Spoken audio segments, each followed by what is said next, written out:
गौर भी बन फरवाना, क्योंकि तुम्हारा ध्यान रिकॉर्डिंग में है, रिकॉर्डिंग कर लेना। और ज्ञान में तो है ही नहीं है तुम्हारा ध्यान, रिकॉर्डिंग पे ध्यान है, तो ज्ञान कहाँ से सीखोगे? भाई जरा शब्दों का बाण सीख ले, इसलिए कहना है भाई से जरा गौर फरमाना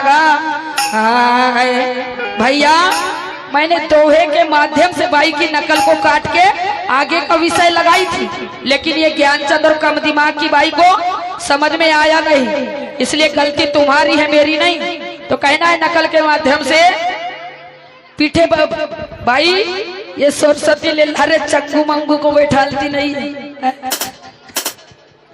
कहना है जरा गौर फरमाइएगा, ओरिजिनल वाला काम है, चंगू मंगू वाला काम नहीं है, इसलिए कहना है जरा गौर फरमाना भाई। आज इस शर्म लाज को खोई तूने, कहना है भाई से क्या? आज इस शर्म लाज को खोई तूने, आज क्यों बनती होशियारे?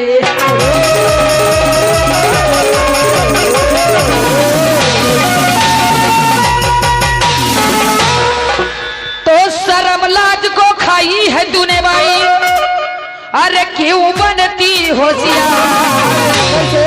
चाल चलती अड़भंगी है जी, चाल चलती अड़भंगी है।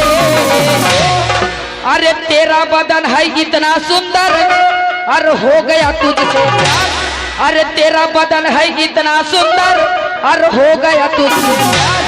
देख कर तुझको नंगी है,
पर भाई और इंद्रवायु को पहुंचाए कैसे?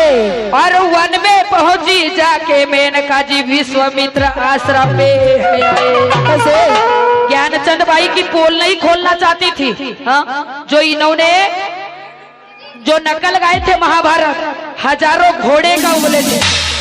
एक मिनट, हजारों घोड़े नहीं गीताबाई उपवंशी, वो 600 घोड़े में बेचा था उसका बाप ने, है? और इन्होंने क्या बोले थे? हजारों में बेचे थे। यही है इसकी अकलवरी भैया। और रजस्वाला, वो शब्द है बाई ने बोली थी रजोशाला, क्योंकि इसका ध्यान रिकॉर्डिंग में है। कहाँ से शब्द अच्छे से बोल लेगी भैया? बाई वो है रजस्वाला, अच्छे से नोट कर ले, अगली जगह काम आएगा, है? और वो हजारों घोड़े में नहीं 600 घोड़े में बेचा था उसने। ये ज्ञानचंद भाई और हमें अकल सिखा रही है? इसलिए कहना है भाई से क्या? तो कहना क्या? तो मुनि जहाँ पर करे तपस्या और जाके करी प्रणाम, और वायु ने मेरा वस्त्र हटाया जी ऐसी बनाई नाम। इसलिए तो कहना है भाई से, अरे एक का लेती है, दो का लेती है, एक का लेती है, दो का लेती है, तीन का लेती है, ये तो तीन तीन का लेती है। एक से पेट नहीं भरता क्योंकि अच्छी है ना भैया, इसलिए ये तो तीन तीन का लेती। पहले शौक से देती थी ओ भाई, पहले शौक से देती भाई, अब मजे से देती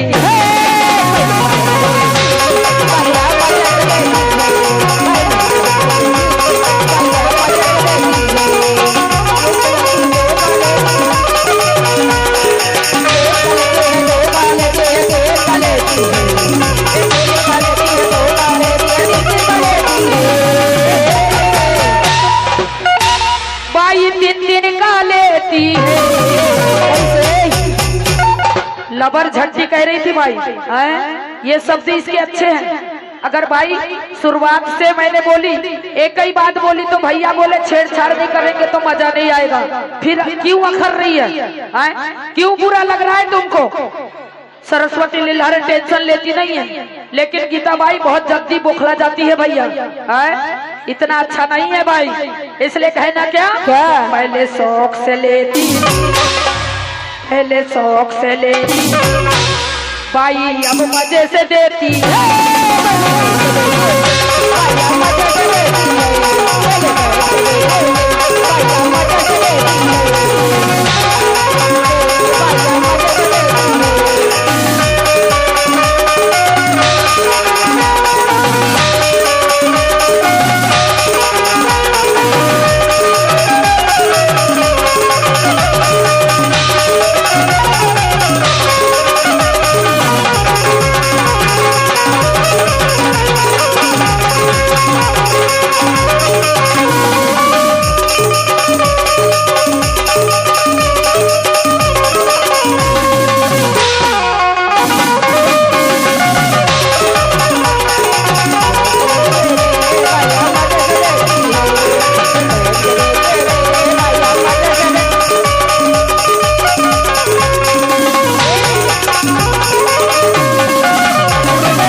भाई, ये विषय ज्ञान की लड़ाई है। हाँ भाई, अपने ऊपर में लेती है भैया, कहाँ खौरा गई भाई, भाई कहती है जेंसों पे आ गई। हाँ, तुम्हारी गुरु बहन भी तो करती है सीमा बाई हिवारे, हाँ, उसको क्यों नहीं मना कर सकते? जब अपना परिवार नहीं संभाल सकते ना तो दूसरों पे दाग लगाने की तुम्हारी औकात नहीं है। कैसे गीता बाई, जब अपना परिवार खुद संभाल लो, घर का तुम्हारा तो खुद भबरा भांड है, और यहाँ सियानी बघार रही है हमारी गीता बाई है। तो कहना है भाई से, तो मुनि जहाँ पर करे तपस्या और जाके करी प्रणाम, और वायु ने मेरा वस्त्र हटा रे ऐसी बताई नाम। क्या बात है कि लज्जा वंश वहाँ लगी कोसने, अजी क्या कर डाली तू बेईमान। कैसे कैसे और विश्वामित्र को तेयत में अजी घटना वो घट पाए, कैसे कि घबरा कर वस्त्र लेने की इच्छा करी है जताए। अच्छा, और तरुण अवस्था उसकी थी भैया जी, ज्यादा मछल नहीं पाए। कैसे इसलिए तो कहना है भाई से, जरा गौर फरमाना का भाई, तेरा उतर गया है पानी। डीजे प्रहलाद सोनी।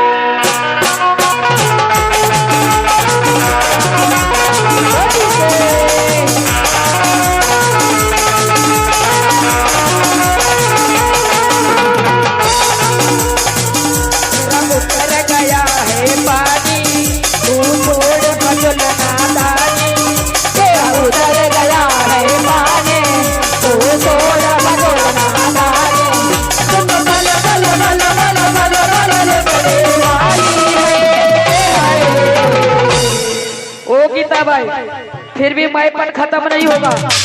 तू तो पल पल पल पल पल पल पल पल पल पल पल पल पल लुटने वाली है, तू तो भरी सभा के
इसलिए कहना है बाई से, भैया बाई बहुत बौखला गई है, आग बबूला हो गई है, बाई को सना ननद साय साय आग हो गई है। कैसे?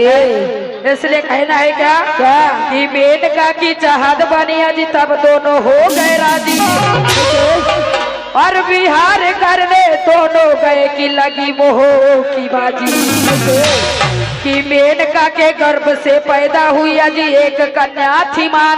कैसे? और नदी तट पर छोड़े करने अजी इंद्रलोक करे है प्रणाम। क्या बात है? इसलिए कहना क्या, आज शिशु को रोते देख कर कैसे? आज शकुन पक्षी है डारे,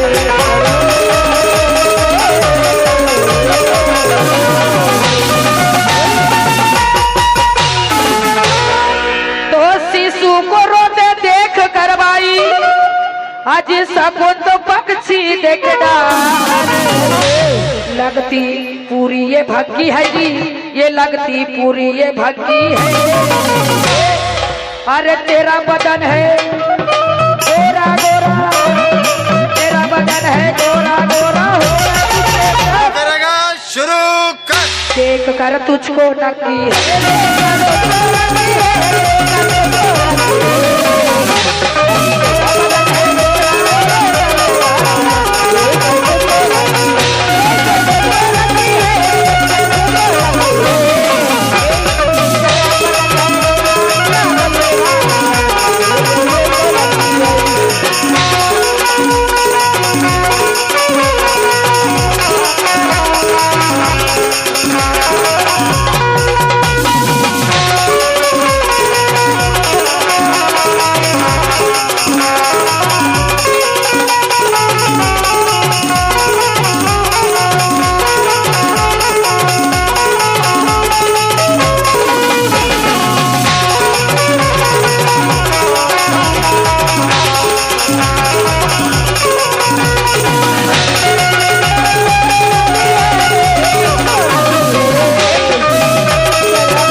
उसे शकुन तो पक्षी और उसी समय बेमाने वो कैसे?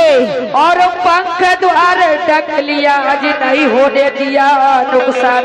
कैसे? गीता बाई थोड़ा विषय पे ध्यान दीजिए, और अगर रिकॉर्डिंग करना है तो अपना भी गायन और अपनी भी बातें रिकॉर्डिंग करना है। अपनी लगी को लगी और गीता बाई दूसरे की लगी को दिल लगी समझ बैठती है। कैसे? भाई ऐसा नहीं होता है? इसलिए कहना है क्या कि शकुन पक्षी ने पालन किया शकुंतला कहलाए। वो कैसे? और पक्षियों ने विश्वामित्र की बाई अजी कन्या उठे है बतलाए, अजी राहुल गोविंद ने ज्ञान लखाया। कैसे? कहना है बाई से, ये गोविंद राहुल का ज्ञान है, अरे गहरे नथु गहरे नहीं है, चलता फिरता माइंड है, चंगू मंगू नहीं है भाई जो आप ऐसे बोल रहे हो है। भाई अभी भी कुकुड़ा में जाके देखना, मेरी गुरु बहन का कार्यक्रम चालू है। भाई ज्यादा ज्ञान ना किसी को बांटना, क्योंकि तुम्हारी औकात की बात भी इन्होंने की है भैया। अब सभी जनता जनार्दन है, औकात की बाई गीता बाई ने की है, तो भाई तेरी कोई औकात नहीं है ना जेंट्सों के साथ कार्यक्रम करने की ना लेडीजों के साथ में।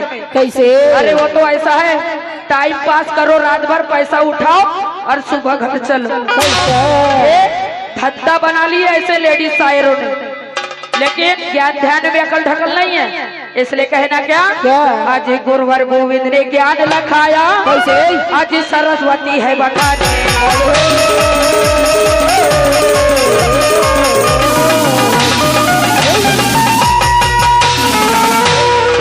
तो गुरुवर गोविंद ने ज्ञान लखाया भाई। कैसे? और सरस्वती है बखानी, कैसे? चाल चले ये संगी है जी, चाल चले ये संगी है। अरे तेरा बदन है गोरा गोरा, तेरा बदन है गोरा गोरा, करेगा शुरू कर। देख कर तुझको नंगी है।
बाई से सुधर नहीं पटी भैया।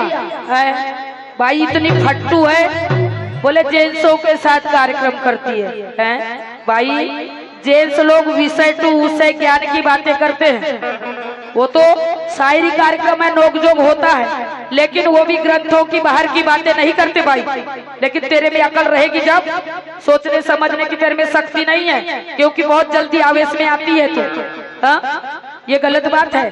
तुम कहते हो कि मैंने बोली तो सही और बाकी ने बोले तो गलत है।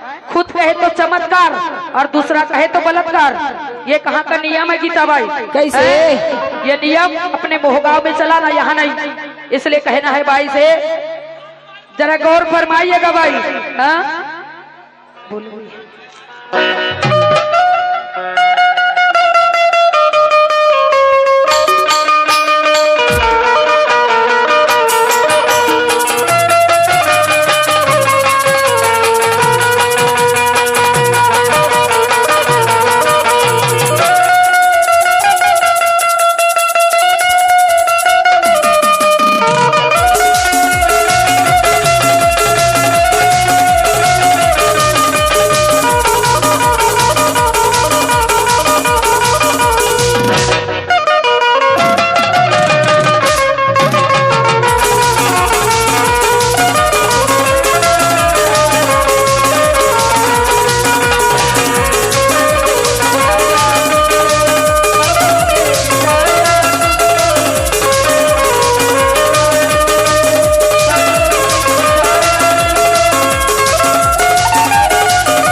इतना ना उतना ना परस से और न कसी कसी शायरी का रस से।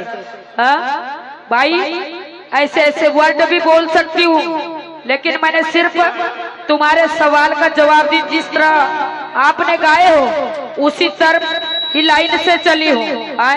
खुद तो बोलती सांड बांड रान, और भाई अपने आप को बहुत होशियार समझ रही है भैया।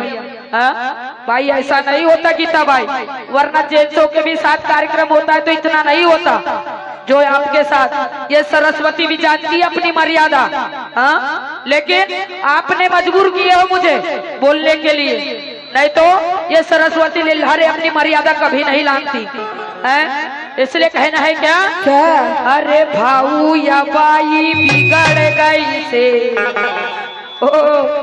18 नरक चतुर्थी 18 तारीख से कार्यक्रम कर रही हूँ भैया। तुम तो 21 तारीख से कर रहे हो, मैं तो 18 तारीख से कर रही हूँ नरक चतुर्थी के दिन से। कैसे हालत होगी भैया बता। इसलिए कहना है क्या? अरे भाऊ या बाई बिगड़ गई से। कैसे? गंदा वर्ड का इस्तेमाल नहीं करूंगी। दूसरा शब्द मैं भी लगा सकती थी, अब वो गीता बाई तोरे घर माँ घुस गए पाँच सांड रहे, लेकिन मैंने शब्दों को इंटरफेयर किया और ये गधी कहती है तुझ बोलती है। वैसा नहीं होता गीता बाई। इसलिए कहना क्या? अरे भाऊ या बाई बिगड़ गई से आज मुसीबत में पड़ गई। भाऊ या बाई बिगड़ गई से आज मुसीबत में पड़ गई से। भाऊ या बाई बिगड़ गई से आज मुसीबत में पड़ गई से। आज मुसीबत में पड़ गई से। आज मुसीबत में पड़ गई से। आज मुसीबत